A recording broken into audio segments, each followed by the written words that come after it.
कि मैं जम्मू कश्मीर में कश्मीर के लाल चौक पर तिरंगा झंडा फहराऊंगा, जिसमें दम है वो आए और मुझे मेरी छाती में गोली मारे। विशेष समुदाय के साथ आपका क्या सहमति है?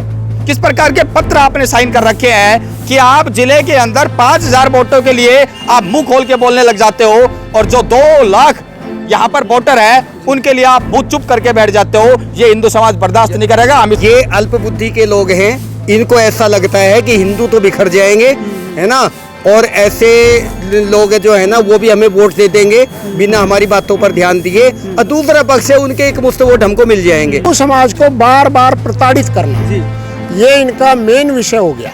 पृथ्वीराज चौहान को एक जयचंद ने हराया और किस तरह जो है पृथ्वीराज चौहान का कत्ल किया, ऐसे जयचंद हमारे हिंदू समाज में भी है। जिस दिन हिंदू समाज सचमुच में इन बातों को गंभीरता से ले लेगा, उस दिन इनको जो है ना विधायक और सांसद के चुनाव तो छोड़ो, इनके लिए वार्ड का चुनाव लड़ना भी इनके लिए बहुत मुश्किल हो जाए। नमस्कार, आप देख रहे हैं स्टेट न्यूज़ हरियाणा और मैं हूं अमित अमन। अभी रेवाड़ी में मौजूद हैं और विश्व हिंदू परिषद के जो कार्यकर्ता हैं वो भी हमारे साथ यहाँ पे मौजूद हैं, लेकिन इनकी एक गिला है, इनका एक शिकवा है, इनके अंदर गुस्सा है और वो गुस्सा किस बात को लेकर के है वो इन्हीं से हम लोग जानेंगे, क्योंकि आज ये उसी को लेकर के, उन चीज़ों को लेकर के ही यहाँ पे इन लोगों से कि आखिर जो विषय है वो क्या है। सर, आप अपना नाम बताएं सबसे पहले तो। संजय गुप्ता। संजय जी, आप ये बताएं कि आप लोगों के अंदर जो आक्रोश है वो क्यों? जो कुछ नेताओं के द्वारा जो है विश्व हिंदू परिषद को धूर्त कहा जा रहा है जी, तो उसके प्रति आक्रोश है हमारा। तो उसमें जो है हमारी प्रेस कॉन्फ्रेंस थी। प्रेस कॉन्फ्रेंस के अंदर जो आपने विषय उठाए हैं वो क्या क्या है? विषय जो है उठाए हैं, जो नेता जो है अपने आप को भगवान श्री कृष्ण का वंशज कहते हैं, अपने आप को यदुवंशी कहते हैं। भगवान श्री कृष्ण ने जीवन पर्यंत जो है गौ रक्षा का काम किया जी, और वो जो है उनके वंशज छाती पीट पीट कर कहने वाले अपने आप को जो है गौ रक्षकों के साथ ना खड़ा होकर उनको गुंडा बताकर और गौ भक्षकों के साथ खड़े हैं। और मात्र कितने व्यक्ति 4-5 हजार वोट होगी, और जो है गौ रक्षकों की कितनी वोट है रिवाड़ी में, रिवाड़ी कॉन्स्टिट्यूंसी में लगभग 2 लाख के करीब वोट है। लेकिन इनकी समझ में नहीं आ रहा, हिंदू समाज को बार बार प्रताड़ित करना, ये इनका मेन विषय हो गया। कौन है ऐसे वो नेता? कप्तान अजय सिंह यादव है, उन्होंने प्रेस कॉन्फ्रेंस करके कहा जी। तो ऐसे लोगों को आप क्या कहना चाहेंगे? भाई ऐसे लोगों को भगवान जो है सद्बुद्धि दे, जो इनमें कुबुद्धि आ गई है, भगवान का भजन करे, भगवान शंकर के यहाँ जल अभिषेक करने जाए और जो है हर मंगलवार को बजरंग दल के मिलन में आए और हनुमान चालीसा का पाठ करें और सद्बुद्धि मिलेगी जी। अन्यथा जो है क्या कह सकते हैं हम तो सिर्फ भगवान से प्रार्थना कर सकते हैं कि भगवान इन्हें सद्बुद्धि प्रदान करे। अभी जो ब्रजमंडल यात्रा हुई थी उसको लेकर के भी सवाल खड़े किए गए थे और उसके बारे में भी तरह तरह की जो बातें हैं वो हुई थी, तो क्या आप इस विषय को लेकर के सोचते हैं कि वहाँ पे जो जल चढ़ाना था वो सही था, नहीं था, या क्या कहेंगे? नहीं, क्या जो है मैं तिरुपति बालाजी जाने के लिए वो सही है क्या मेरा जाना या गलत है? जी, मैं आपसे ही पूछना चाहूँगा, आप तिरुपति जी बालाजी जाएं, महाकालेश्वर जाएं, तो क्या वो गलत होगा क्या? जी। कहीं भी हिंदुस्तान के आप जिस कोने में मंदिर है आप कहीं भी जाकर भगवान शंकर का जल अभिषेक कर सकते हैं। जी। तिरुपति बालाजी महाराज के यहाँ कितने लाखों की संख्या में रोज भक्त जाते हैं। क्या कभी किसी सरकार की परमिशन की जरूरत हुई? नहीं, कभी कोई बाबा अमरनाथ के यहाँ जाते हैं, लेकिन जब आप ये देखिए कि कुछ आतंकवादियों ने ये कहा कि इस बार जो अमरनाथ यात्रा पे आएगा हम उनको गोलियों से भून देंगे, लेकिन विश्व हिंदू परिषद बजरंग दल ने जो है ये बीड़ा अपने आप में अपने हाथ में लिया और लाखों की संख्या में वहाँ जो है बजरंग दल के बजरंगी गए। क्या वो गुंडागर्दी थी क्या? आतंकवादियों से आह्वान किया। और जब पूर्व में जो है वर्तमान के जो प्रधानमंत्री हमारे माननीय श्री नरेंद्र मोदी जी, वो जो है उन्होंने पूरा ऐलान किया था, आतंकवादियों को चेतावनी दी थी कि मैं जम्मू कश्मीर में कश्मीर के लाल चौक पर तिरंगा झंडा फहराऊंगा, जिसमें दम है वो आए और मुझे मेरी छाती में गोली मारे। लेकिन किसी आतंकवादी में हिम्मत नहीं थी। आतंकवाद का जो है सामने हमने अपनी छातियों पर किया और वहाँ ये आतंकवाद का नंगा नाच नाचा गया जो है नूह में। और ये जो है माहौल बिगाड़ने की कोशिश भी बताई। पूरी कोशिश थी माहौल बिगाड़ने की उनकी, पूरा माहौल बिगाड़ा और विधर्मियों द्वारा। आरोप आप लोगों के ऊपर लगा। आरोप तो जो है कुछ जयचंद हमारे में भी है ना जी, वो लगाते हैं आरोप प्रत्यारोप। जैसे पृथ्वीराज चौहान को एक जयचंद ने हराया और किस तरह जो है पृथ्वीराज चौहान का कत्ल किया। ऐसे जयचंद हमारे हिंदू समाज में भी है। हम भगवान से प्रार्थना करेंगे कि ऐसे जयचंदों को सद्बुद्धि दे और वो हिंदू हित के लिए काम करे। हिंदू समाज, सनातन धर्म जो समाज है, वसुधैव कुटुंबकम, पूरा संसार मेरा परिवार है।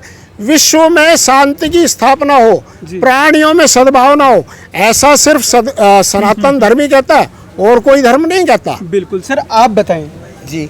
अभी सनातन को लेकर के एक नेता कहता है कि सनातन एक बीमारी है। जी, तो ऐसे लोगों को क्या कहें? बीमारी तो उस नेता के दिमाग में घुसी हुई है, वो बीमार मानसिकता का व्यक्ति है। जबकि सनातन से श्रेष्ठ तो कुछ है ही नहीं, और जितने धर्म निकले वो सब सनातन में से ही निकले हैं। और सनातन हमेशा विश्व कल्याण की चिंता करता है। वो चिट्ठी को भी दाना डालता है, पक्षियों को भी चुग्गा देता है और सबकी रक्षा करता है। लेकिन इतनी जो सहृदयता है उसको गलत रूप में प्रदर्शित करने का, उसको है ना कमजोरी समझने का प्रयास ये नेता लोग कर रहे हैं। चाहे वो उदयनिधि स्टालिन हो और ऐसे अन्य जो यहाँ के जो स्थानीय नेता हैं वो भी इस तरह की बातें कर रहे हैं। आपने नेताओं का जिक्र किया जी, तो आखिर ये नेता ऐसा करते क्यों हैं? क्या कारण? क्या कोई दबाव है, कोई स्वार्थ है, क्या चक्कर है? ये अल्प बुद्धि के लोग हैं। इनको ऐसा लगता है कि हिंदू तो बिखर जाएंगे, है ना, और ऐसे लोग जो है ना वो भी हमें वोट दे देंगे बिना हमारी बातों पर ध्यान दिए। और दूसरा पक्ष है उनके एक मुश्त वोट हमको मिल जाएंगे, जबकि इनको ना मिले हैं ना मिलेंगे, है ना। और ये बात इनकी समझ में नहीं आ रही है। लेकिन जिस दिन हिंदू समाज सचमुच में इन बातों को गंभीरता से ले लेगा, उस दिन इनको जो है ना विधायक और सांसद के चुनाव तो छोड़ो, इनके लिए वार्ड का चुनाव लड़ना भी इनके लिए बहुत मुश्किल हो जाएगा। तो क्या जो हिंदू है वो इतना बिखरा हुआ है कि ये लोग सिर्फ कुछ वोटों के लिए हिंदू समाज को गाली तक दे सकते हैं और दूसरों के साथ खड़े हो सकते हैं? ऐसा प्रयास किया जा रहा है और ऐसा कुछ हद तक है भी। लेकिन हम उसको उस हिंदू समाज को जगाने का, संगठित करने का प्रयास करेंगे कि इनकी जो कुटिलता को समझे, इनकी धूर्तता को समझे। जो खुद दूसरों को धूर्त कह रहे हैं, ये खुद ही धूर्त हैं। और इतनी बकवास जो ये लोग कर रहे हैं, अब इनकी बकवास का समय जवाब देने का समय आ गया। बिल्कुल। तो अब आप जो जवाब है वो कैसे देंगे? हर प्रकार से जवाब देंगे, सामाजिक रूप से भी देंगे, राजनीतिक रूप से भी देंगे, और जो भी हमारे लिए उचित बन पड़ेगा कानून की मर्यादा में रहते हो सब कुछ। बिल्कुल सर, आपसे एक सवाल है आखिरी मेरा कि आप लोग हिंदू होने का दावा करते हैं और इस दावे के अंदर क्या आप भारत के अंदर जल नहीं चढ़ा सकते? कुछ नेताओं का तो ऐसा मानना है भाई भारत के अंदर इस मंदिर में जल ना चढ़ाएं, घंटेश्वर मंदिर में जाकर जल चढ़ाएं। क्या अब हमें उनकी इजाज़त लेनी पड़ेगी? कुछ नेता जो है विश्व हिंदू परिषद, बजरंग दल का नाम सिर्फ और सिर्फ अपनी राजनीति चमकाने के लिए लेते हैं। मैं विश्व हिंदू परिषद का कार्यकर्ता हूँ, मेरी भी वोट है, तो इसका जो है जवाब चुनाव में मिलेगा और संपूर्ण हिंदू समाज इसका जवाब जो है चुनाव में देगा इन नेताओं को।